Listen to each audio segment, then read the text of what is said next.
For the last time, the liturgy this Sunday speaks to us about Christian discipleship. Our Google search on discipleship that began 3 Sundays back has led us to a gradual deepening in understanding of what it means to follow the Lord. Like Paul, we are called to be apostles. We are also called to live lives of servanthood, to be light in a world filled with darkness. Last week, we were reminded that discipleship entails a program that makes us more at home with paradox, with a world of reversals that sees value where the rest of the world may not see. That is the program of the Beatitudes. Sometimes our search becomes stale. Our login session expires, and we need to refresh our browsers to get back to the object of our original search. The world is filled with fallen away Christians and Catholics whose login sessions with their search for God and their faith have all but expired. Years of Catholic Christian education are gradually or all so suddenly snuffed out for reasons as many as there are fallen away former believers. This Sunday, among other things, is a call to push our refresh buttons and start afresh, begin anew in our holy longing for God and His promises. I would like to speak from the heart today, the heart of one who for almost 4 decades has been engaged in the difficult job of evangelization. I speak with a tinge of discouragement as one who, after teaching religion and theology for so long, knows only too well that not all those I had the privilege of teaching have remained steadfast in their faith. Years of catechism and religious education failed to prepare them for the postmodern challenges of a pluralistic world, marked by the predominant cultures of individualism, hedonism, and minimalism. In a minimalistic world that prizes clear, cut and dried, shoot from the hip answers, a world that is wary of meta-narratives and long-winded and circuitous answers, the oversimplification of faith peddled by Bible fundamentalists has succeeded in drawing away many from what they think is the ritual-bound, idolatrous, and rule-riddled Catholic Church. For these people, the literal word, or what they decided is the word, and what they have also decided is the only right interpretation of the Bible, count as the only ultimate authority. They need no priests, nor bishops, nor popes to tell them what to do. On the other side of the fence are the rigid, black and white thinking Catholic fundamentalists, for whom there are no ifs and buts, no room for the wishy-washy, and no bargaining about categorical moral laws that are valid for everyone, every time, everywhere. Behaving just as if they were sure of God's will all the time, like as if they had a straight line to God. Exactly like the biblical fundamentalists, they see the world as neatly divided between good and evil, and they happen to be on the side of the good all the time. Sitting on the opposite side of the fence are those for whom everything is relative, everything is tentative, and all that matters is one's personal relationship with their God. For such people, sin does not exist anymore, and since there is no more sin, there must be no more hell, and no more talk of divine justice. Still others make up the ranks of the religious fanatics who tirelessly preach not the gospel, but doomsday scenarios of floods, earthquakes, 3 days of darkness, and visions of thousands of priests, bishops, and ordinary people going to hell in droves because of the undefined errors they are teaching and propagating. Errors that range from the mundane, like the style of chalice used at Mass, or allowing certain types of dresses and styles of clothing for Mass goers, to the ritualistic, like allowing people to receive communion by the hand. El sabor de la fe perdido. Faith turned insipid, tasteless, and belief that has lost its cutting edge. This is what today's liturgy is reminding us against. The postmodern times we live in is wrapped up in overlapping contradictions. living as we do in a world that values new but old-looking, stone-washed or pre-faded apparel, more valuable not for what they essentially are but for the labels on the outside, Gucci, Tom Hilfiger, Ralph Lauren, etc., we witness the phenomenon of what Lakeland calls the collapse of time, the reconfiguration of space, and the redefinition of order. Just look at the contemporary design of malls, fast food joints, and trendy clubs. The pattern is to have no predictable pattern, no clear-cut linear angular molds, no order, as the pre-modern man knew it. What is indefinite and unfamiliar confuses a whole lot of people.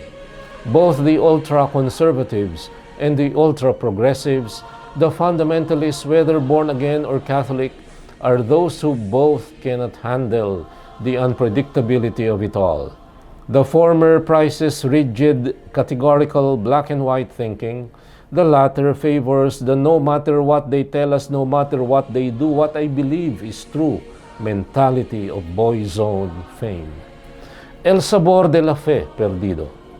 This is the story of faith overpowered by culture, faith unable to adapt, or uncritically adapting to culture, faith either fossilized in old categories or crystallized in new, untested, uncritically accepted eclectic forms, as is clear in the fast-growing phenomenon called New Age spirituality.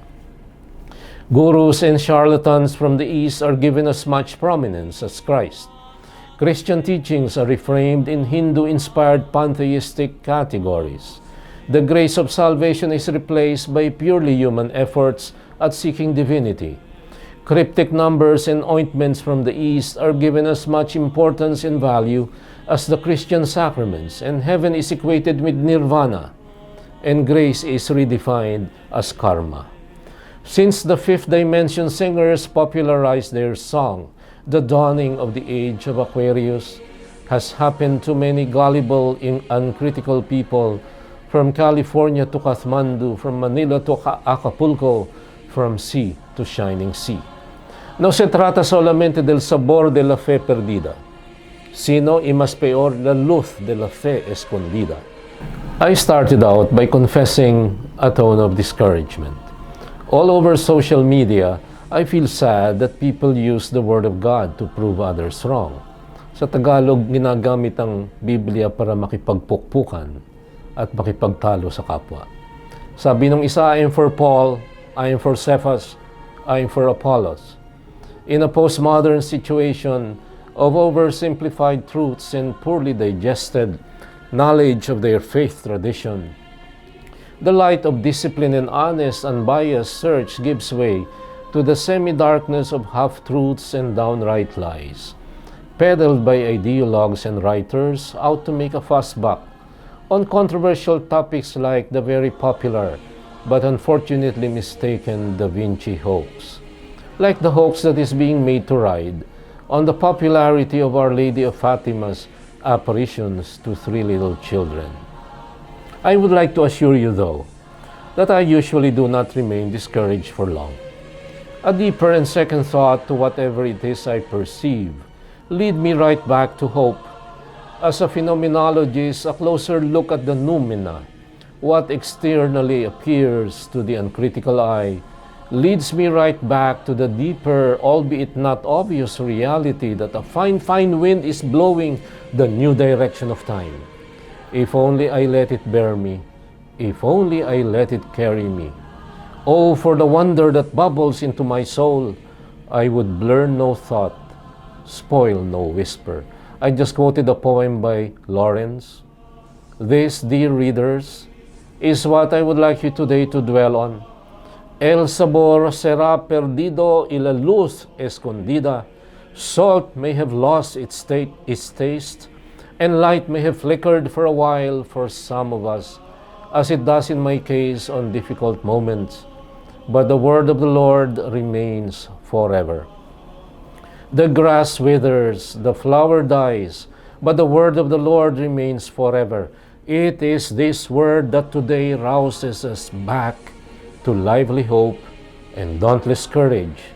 My log-in session may have expired, My search may have come to a halt, stalled by temporary hopelessness and discouragement.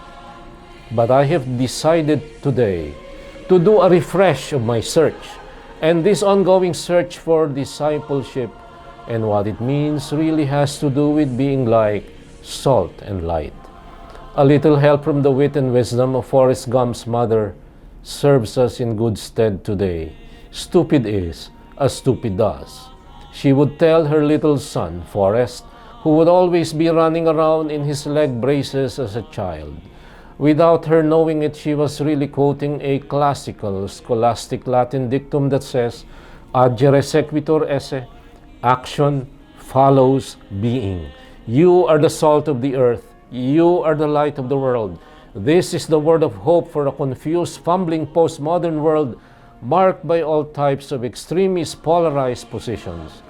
In this world that prizes appearances more than reality, form rather than substance, Jesus tells us a foundational truth worth reflecting on. What we do ought to flow from who and what we are. Salt gives taste and flavor and preserves from corruption. Light is something that ought to benefit others. It is not something one hides under the table or under the bed. In both cases, salt and light affect whom they get in contact with, all for the better. Their loss is others' gain. Like the falling acorn, nothing dies but something lives, and nothing dies but something lives till skies be fugitives. Discipleship, the reawakened type, means exactly this, being like salt and being like light. Salt loses its savor and benefits others in the process. Light may be consumed, but enlightens others' lives in its course. Temporary hopelessness may set in, and questions may haunt our whole earthly existence. But the reawakened discipleship would have us go on giving flavor to life and go on giving life for the world, for that is who and what we are. Agere sequitur esse. Handsome is as handsome does. Remember Forrest Gump's mother. And this, my dear friends, is your Kalakbay at Katoto in this week's episode of Puso sa Puso, saying thank you and God bless you.